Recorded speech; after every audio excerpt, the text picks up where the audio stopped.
Good morning, students. Today is your English literature class, chapter 7, Stopping by Woods on a Snowy Evening. If you have ever seen or experienced snow, you have probably taken a few minutes to marvel at its beauty. अगर आपने कभी experience किया हो या कभी ऐसा देखा हो कि आप कहीं अचानक किसी जगह पे रोकते हैं और वहाँ पे क्या देखते हैं, बहुत चमत्कारी कि उस ब्यूटी को देखते हैं कि बहुत अच्छी ब्यूटी है, चमत्कारी ब्यूटी लगती है आपको. Possibly you were drawn to this element of nature that is once soothing to look at and dark association with cold winter and the silence of nature. ऐसा हो सकता है पॉसिबली यू वर ड्रॉन, आप उस elements उस जो nature को है उसे चुराना चाहते हो, मतलब कि अपने साथ रखना चाहते हो, ठीक है, और उसे देख के आप बहुत ज़्यादा खुश हो, और जो रात का अंधेरा है वो उसके साथ क्या हो, ठंड भी हो, विंटर भी हो, जो नेचर है, साइलेंस जो है नेचर का, वो आपसे कुछ कहना चाहता हो. In the literature the seasons of nature are often used to explore the relationship between life and death. One of the Robert Frost most famous poem, Stopping by Woods on a Snowy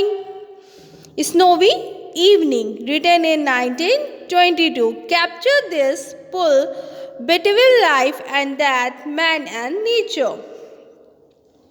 literature में आपने season में पढ़ा है कि जो nature अक्सर है उनके बीच में कुछ रिलेशन होता है, लाइफ और डेथ के बीच में कुछ रिलेशनशिप्स होती हैं, और रॉबर्ट फ्रॉस्ट की ये बहुत ज़्यादा फेमस पोएम है students. Stopping by woods on a snowy evening, रुक जाना एक स्नोवी इवनिंग में, और ये कब लिखी गई थी, 1922, ठीक है. कुछ इसके इन्होंने इसमें कुछ कैप्चर्स किए हैं मोमेंट्स, जैसे कि लाइफ और डेथ के बारे में, मैन और नेचर के बारे में.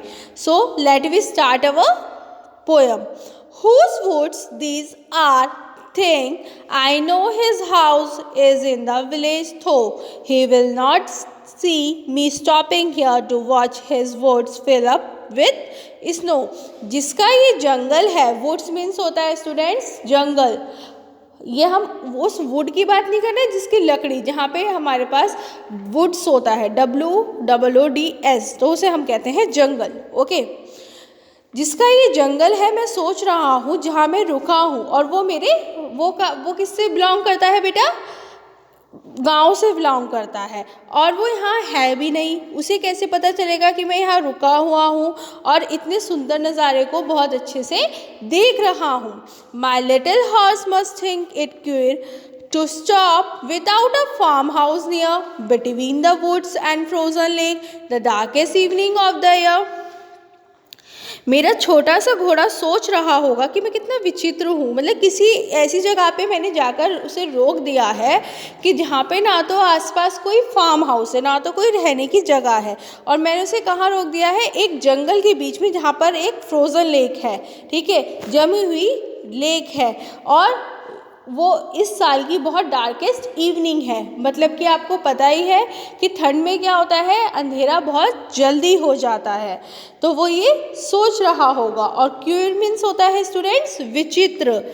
ही gives his harshness bell a shake to ask if there is some mistake. The only other round the sweep of easy wind and downy flake. ही किसको डिनोट कर रहा है स्टूडेंट्स, हॉर्स को.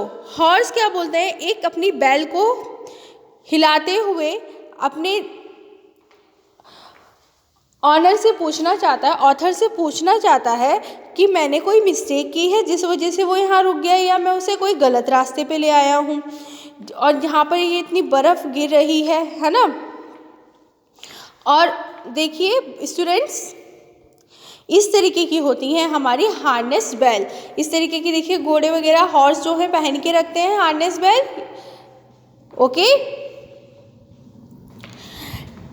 और ऑथर बोल रहा है कि यहाँ पे सिर्फ एक मेरे घोड़े की हार्डनेस स्पेल की वॉइस आ रही है और साथ ही साथ एक बस जो ये बर्फ़ें गिर रही हैं, बर्फ़ के टुकड़े गिर रहे हैं, मुझे इनकी आवाज़ आ रही है और किसी चीज़ की वहाँ आवाज़ है ही नहीं, बहुत ही साइलेंस है उस वुड में। The woods are lonely, dark and deep, but I have promised to keep, and miles to go before I sleep, and miles to go before I sleep. कि जो ये जंगल है बहुत ही अकेला है और डार्क है और डीप है, और मैं मतलब इस जंगल को देख के मैं बहुत ही खुश हूँ, शानदार, बहुत ही प्यारा, बहुत अच्छा जंगल है। ओके, और मेरे बहुत सारे प्रॉमिसेस हैं जो मैंने कर रखे हैं, ठीक है, और बहुत सारी रिस्पॉन्सिबिलिटीज़ हैं, मतलब जिम्मेदारियां हैं जो मुझे पूरी करनी है, कुछ ड्यूटीज़ हैं जो मुझे कंप्लीट करनी है, इसलिए मैं यहाँ पर नहीं रुक सकता हूँ। ओके, एंड हार्ड, आपको मैंने अभी डाउनी फ्लेक का मतलब बताया। फ्लेक मीन्स होता है बर्फ़ का टुकड़ा। I hope you all are understand. Read this chapter again and again. Thank you.